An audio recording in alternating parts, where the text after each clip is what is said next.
episode 2. If you missed episode 1, then this is a multi-part series tour of London's most iconic bookshops. In episode 1, if you haven't seen it, go watch that. We visited a lot of like big flagship stores, so the plan for today is to see if we can find a few bookshops that are still iconic, but a little bit more off the beaten track. Same as last time, we're aiming to visit 3 or 4. But the rule this time is that I am not allowed to buy quite so many books, but maybe we can still treat ourselves to a couple. We need to get going right now. My train is in just a few minutes. We'll be revealing the bookshops as we go. I've got my big giant bag for fitting all the books that apparently we're not gonna buy in. Got my sunglasses because this weather is still amazing. It's the perfect day to be exploring London. And then most importantly, I've got my headphones because obviously the only thing you can really be doing whilst you're book shopping is listening to an audiobook. And can I just take a minute to say thank you so much to all the love you gave me on episode 1 of this and just this new channel in general, because without all your support, I would not be able to say that I am very excitingly working with BookBeat on this part of the video. If you haven't heard of BookBeat, they're an hourly based subscription service. To be honest, they work exactly the same as any other streaming service. You pay a monthly fee and then you get a certain number of hours of listening time for that fee, and let me tell you the value you get from BookBeat. Anyone that's been around for a bit, you will know how much of an audiobook girly I am, mostly because it is the #1 hack to reading more books when you live a busy life. I've said it before, I'll say it again. There is something so supremely satisfying about folding the laundry while listening to an audiobook. And 2, because I'm also a lady that loves her luxury, and there is nothing quite like an immersive read. If you've never tried immersive reading, where you read the physical copybook and listen to it at the same time, you're missing out. Honestly, give it a go. It will change your life. There's 3 packages that you can sign up for: basic, standard, and premium, and those get you 20 hours, 40 hours, or 100 hours of listening time, respectively. But if you sign up using my code is Ellen Reads. If you sign up using my code, you get an extended free trial of 70 days and 45 hours of listening time. I think that's unreal. 45 hours of listening time over 70 days if you sign up using my code Ellen Reads. So we need to choose a book to listen to for today. It goes without saying that BookBeat have everything you could want on there. They have over 1 million audiobooks on there, so you're covered. But what to listen to today? I am very tempted by Give Me Butterflies by Gillian Meadows. If anyone else follows Carter Sullivan, she has been screaming from the rooftops about this book and how good it is. But Bury Our Bones in the Midnight Soil is on here now, and I've just seen that everywhere. Everyone is just saying it's like the best book they've read so far this year. Okay, I think I'm gonna go for Give Me Butterflies because I kind of just want like a girly fun cute time whilst I'm out wandering the shops of London. And I don't feel like getting sucked into a proper fantasy book. Maybe when we do the autumnal version of this, like there's gonna be more of these. Maybe when we get to the autumn one, we'll listen to some fantasy, but I just want like fun summer romance. We'll get ourselves a sweet treat drink. We're gonna have the best day. Right, I've got to go. At this rate, I'm gonna be running for the train. Thank you so much again to BookBeat. I'll make sure to pop my code Ellen Reads and the link to where you can sign up in the description box as well for you. Okay, episode 2, exploring London's most iconic bookshops. Let's go.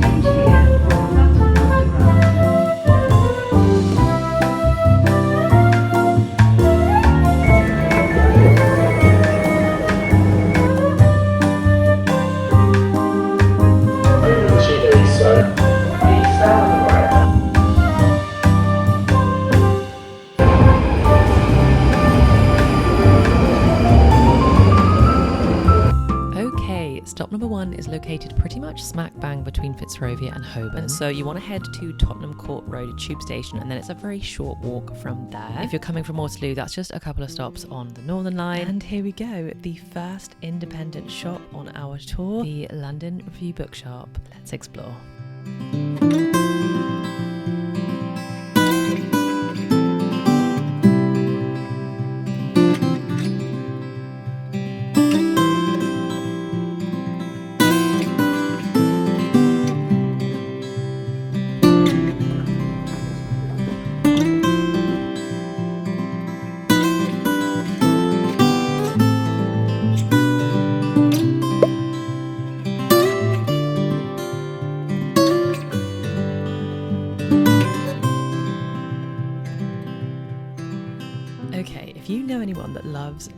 plants and gardening and Shakespeare, you have to get from this book.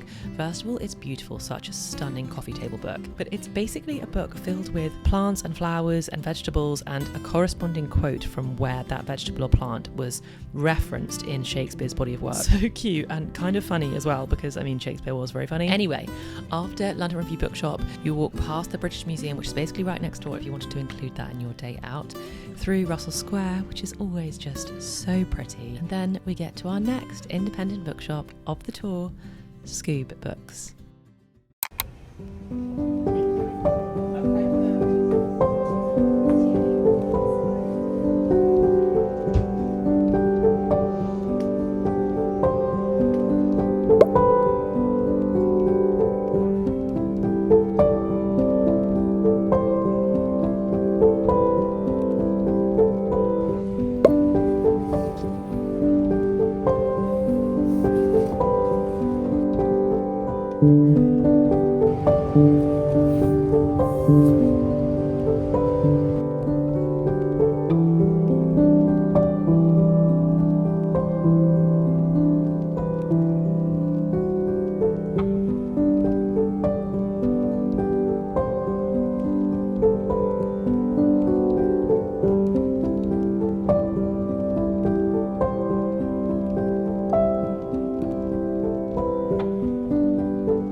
Scoob Books was actually crazy, but it's time to get on to stop number 3. So to get to stop number 3, you can either get the bus or a tube, but to be honest, it's about the same amount of time. It's about 20 minutes. I prefer to walk it. If you're blessed with a lovely sunny day, then there is truly nothing nicer than walking through the streets of London. So it's about a 20-25 minute walk to get you to King's Cross. If you have never been to Coldrop's Yard, then this is your sign. Add it to your list and let's have a little bit of a look around and explore together.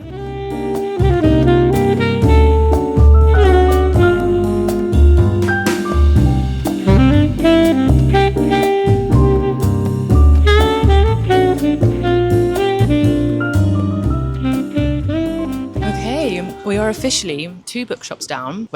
2 bookshops down, 2 to go. The next one that we're going to, I'm extremely excited about. I'm currently sat at near King's Cross. I'm right next to Coldrop's Yard. It's just the nicest area. I never come this far, to be honest, whenever I come into London. So I never really get to enjoy it properly, but it's so nice here. And there's so many good food choices. I'm slightly kicking myself that I'm not here over lunch. But the next bookshop that we're going to actually doesn't open until 12. And it's now 20 to 12. So it's not quite lunchtime for me yet. Anyway, I have got myself a fun drink. I feel like that's completely obligatory on bookish days. So I feel like from my last couple of attempts of trying matcha, we're not having much success. The only time I really like it is when it's full of sugar, and I also don't have a massive sweet tooth. So I went to this place called Redemption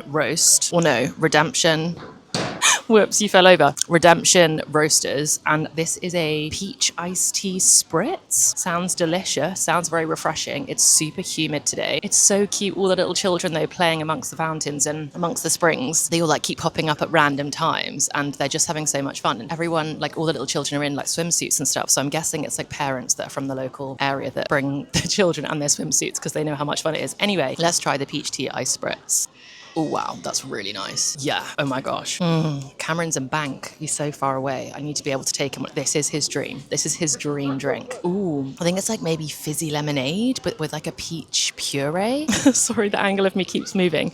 It's so windy that it keeps knocking the water bottle that you're propped against over. So we've been to 2 bookshops so far. The first bookshop we went to, London Review, was so nice. That was actually such a perfect sized bookshop. Like there was plenty of books. They also had that little like side area where they had like crafts, like so much good stuff, like book journaling and lovely leather bookmarks and totes and just like all the bookish things that we love. And it was just such a nice size. I'm getting through the bookshops so much quicker this time because I'm not having to like traverse 5 or 6 floors of giant flagships. And that one was perfect. Then the second one, Scoob Books, which like, wow. Some of those books were over 100, well, loads of those books were like over 100 years old. So cool. If you want to find something like truly special and unique and obviously secondhand and some like special editions and like a proper treasure trove. I didn't really know what I was looking for going into it or what I was expecting. And I think it was one of those places that you need to go to going, oh, I know this is the type of book. Oh, this is the book that I really want to find. Or just go to it because it's like a really cool place to go and wander around and a really peaceful atmosphere in there as well. Anyway, we're doing very well so far. Got my drink. Look at me recording in public, unashamedly, like a pro. Also, really enjoying Give Me Butterflies so far. It's kind of like a grumpy sunshine vibe. It's a STEM romance, which I didn't read anything about it going into it, but it's a little STEM romance. She is I'm going to get it wrong now, epidemiologist, I think. She studies butterflies, or she studies bugs in general, but honestly, I'm not very far into the plot, but she's sunshine, he's grumpy. They both work in STEM. It's very cutesy so far. It's not duet, it's dual narration, but I will say this is a dual narration done really well. I was recently listening to Caught Up by Liz Tom Ford in the dual narration. No good, guys. He's so bad at doing her voice. Couldn't do it. Give Me Butterflies, really, really good dual narration, so highly recommend. Anyway, I'm going to stop yapping. I'm going to put my book back in, finish my so nice peach tea ice spritz. No books bought so far, but one bookish thing. Yeah, something bookish has been purchased, which I can't wait to show you. It's so cute.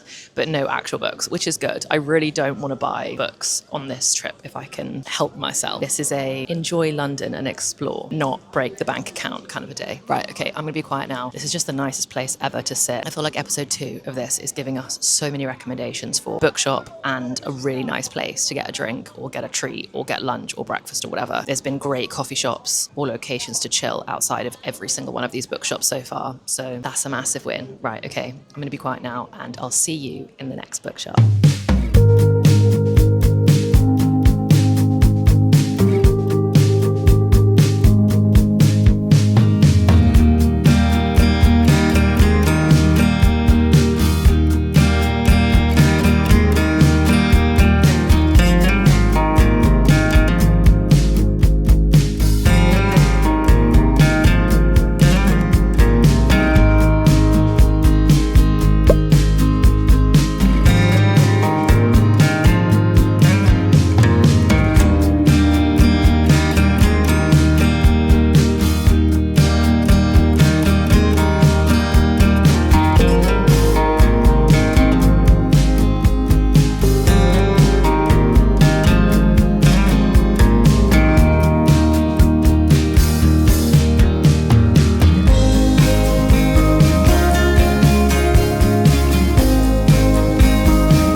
On the water was honestly every bit as cutesy and perfect as I expected it to be. Then, because we are at King's Cross, it's much easier to just jump on a little bit of a tube to get back into the thick of things. I knew that I did want to go to one more bookshop, which isn't independent. You're going to have to forgive me for this one. But it is undoubtedly iconic. And anyway, I had to pop in for something in particular. So we went back to Piccadilly to head to Hatchards.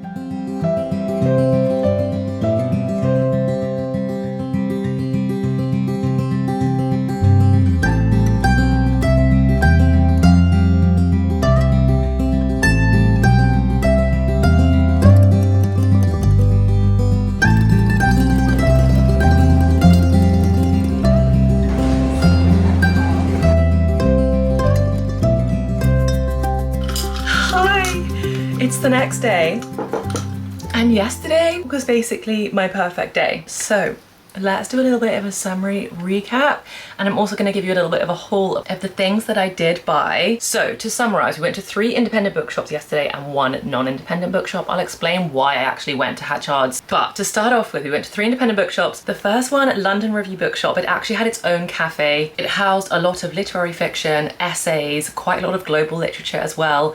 and it had such a lovely, like, quiet, calming atmosphere, and just like the perfect sized bookshop. A bookshop we didn't get to go to, but I would recommend as part of this tour, is Libreria, which is kind of Shoreditch way, quite close to Spitalfields Market. So if you did want to do this entire tour, I'd go there second after going to the London Review Bookshop. Libreria is actually an architect designed indie bookshop that's organized by theme. So when I say theme, instead of it being like romance or crime, it would be things like family love, or I think one of them is like enchantment for the disenchanted, or Wanderlust. They have themes that sit outside the traditional book categories for you to explore, but they're very strict on no technology at all. So we didn't go there today because I wouldn't have been able to show you it. So instead of going to Libreria, we went to Scoob Books, and it's a lovely 15-minute walk from London Review Bookshop to Scoob Books through Russell Square. Russell Square is just so pretty, and there is a cafe and you can have lunch and breakfast and all kinds of things. Also a giant like Farmer J on the corner. If you haven't had Farmer J for lunch, it's like healthy but so good. If you want like a healthy, nourishing, proper lunch, if you're visiting those bookshops around midday,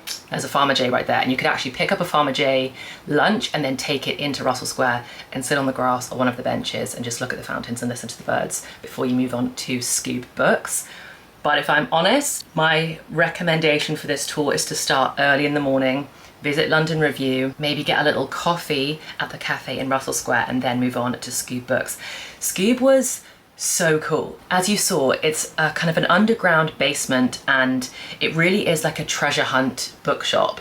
It is stacked wall to wall of mostly fiction. In fact, I think it was almost entirely fiction, and all secondhand, some really old copies. It looked like there was some like first edition Charles Dickens behind a cabinet in there. No air conditioning down there, just some fans as a warning if you're going on a hot day. But really cool, and such a lovely place if you kind of had a particular book in mind that you wanted to see if they had like a really old copy of, like that would be the place to go and do some proper treasure hunting. From Scoob Books, it's then a 20-minute walk, like 20-25 minutes. You can hop on a bus, but to be honest, it's just always lovely to walk through London. So 20-25-minute walk from there to Word on the Water.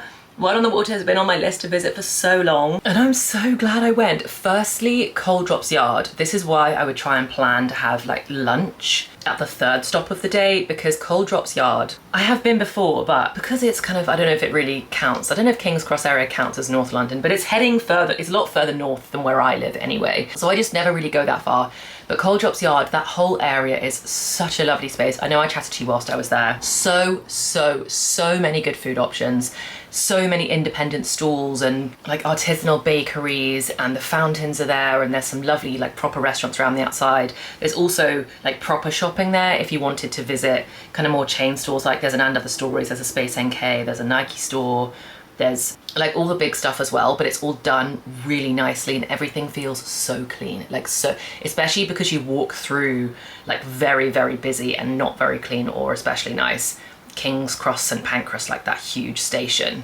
And then once you get out the other side and you're in Coal Drops Yard and everything just feels like so clean and so polished. Anyway, Word on the Water, so cute, so quirky.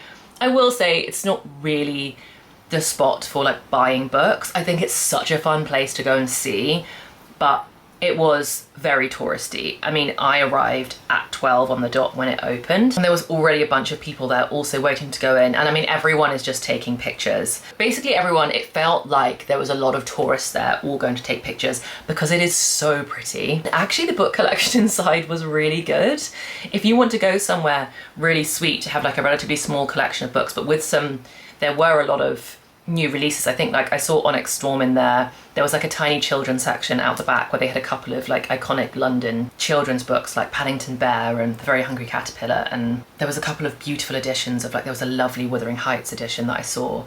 So there was genuinely a really good selection of books there, but because it's so crowded, I mean, you can't really browse properly because once you're on the boat, everyone's crammed in. I found it quite hard to get a lot of footage of the inside because they don't kind of limit how many people can get in there. So people kind of just pack into this tiny boat. And it's also very bizarre being, I mean, it's probably rocking on the water, but so pretty. I'm so glad I went. And I think even though it's not somewhere you can enjoy like a long period of time there, it's kind of like an in and out situation, or at least I felt that way because it is such a small space.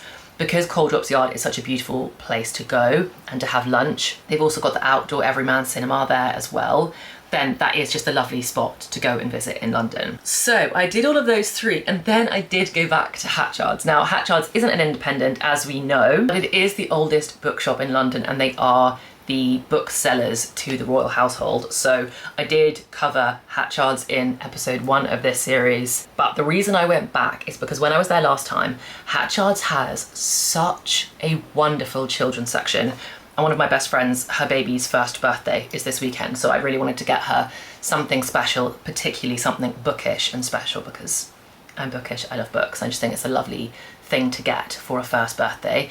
And the Hatchards children's section it's just lovely. They have a whole section completely dedicated to Paddington Bear. They have a whole section completely dedicated to Winnie the Pooh, and there's a huge Harry Potter section as well. They just have some really beautiful books in there. So I had to go back to get some of the things for that. And then because I was in there, Hatchards, because of the size, and I just think so far out of everywhere I've been, I'm gonna say that Hatchards is my favourite bookshop in London. We've got more episodes of this to go.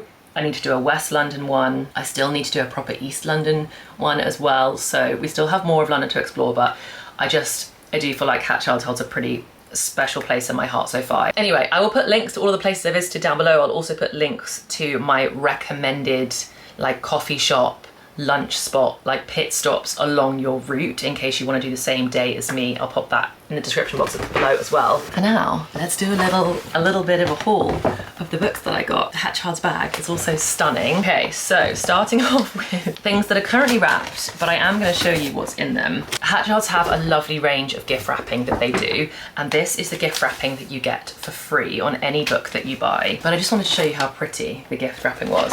And the bow says Hatchards Booksellers since 1797 on it. So I just wanted to show you this before I unwrap it. Right. I'm gonna unwrap this super quickly and then I'm gonna show you what I got. Okay, I'll show you the stuff that I got for the baby first because I know that you're not really that interested in that, but they're so cute, I just had to show you. And then I'll show you the books that I got for me. Maybe you know some babies and you want some first birthday inspo. I don't know. Anyway, what I got was a My First Peter Rabbit collection. I think gifting babies something from the classics is always just a really lovely traditional gift. So I got My First Peter Rabbit collection, which is obviously Beatrix Potter.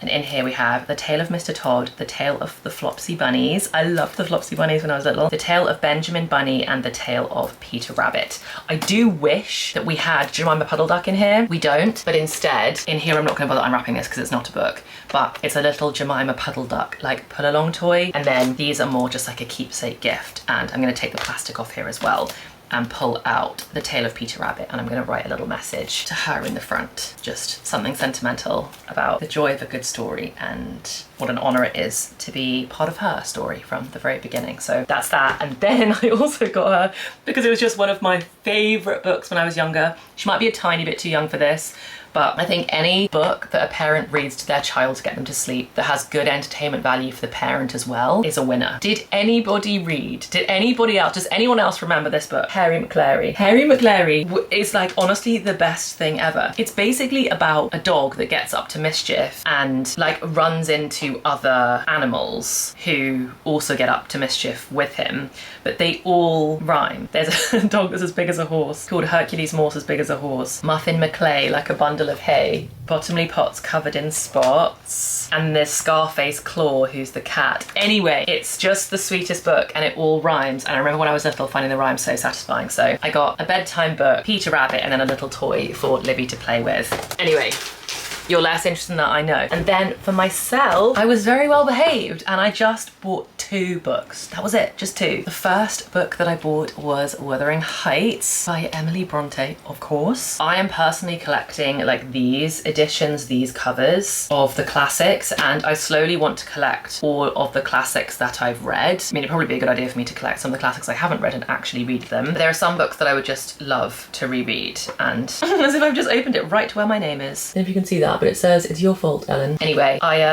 haven't read Wuthering Heights in a decade or something, and it's one of my favourites. So bought myself Wuthering Heights. I've already got Jane Eyre in this edition. I've already got Pride and Prejudice in this edition. I'm going to slowly collect them, and there is again at Hatchards, a beautiful classics section, and they have the classics like this in different covers, but the wall of these ones they have is like beautiful. So that's where I go to get those. Then the second book that I got, which is one of my most anticipated releases for 2025, is Rose and Chains. So this is gonna be my first foray into Hermione fanfic, which I believe is what this is based off of. And when you open it, I mean, I'm sorry, they haven't tried very hard to change the characters, but look at this on the inside. Well, actually, before I show you what's inside, look at how stunning this cover is, like literally beautiful. Look at this. Look at that artwork. I mean, it does just look exactly like Draco and Hermione, but beautiful. The same one is in the back. Actually, is it the same one? Yeah, the same one is in the back. So I've never read Manacled. I guess I probably can't read it anymore, but my understanding is that this is a different version of Hermione fanfic, essentially. I haven't read any Julie Soto before. I think the one that I also really wanted to read this year was Not Another Love Song by her. And this is also her first fantasy book, as far as I understand. So let me know if you've read this so far and what you thought. This is the only book that I bought that is kind of for the TBR shelf for me to read soon. And then the very last thing that I got, my final thing to show you,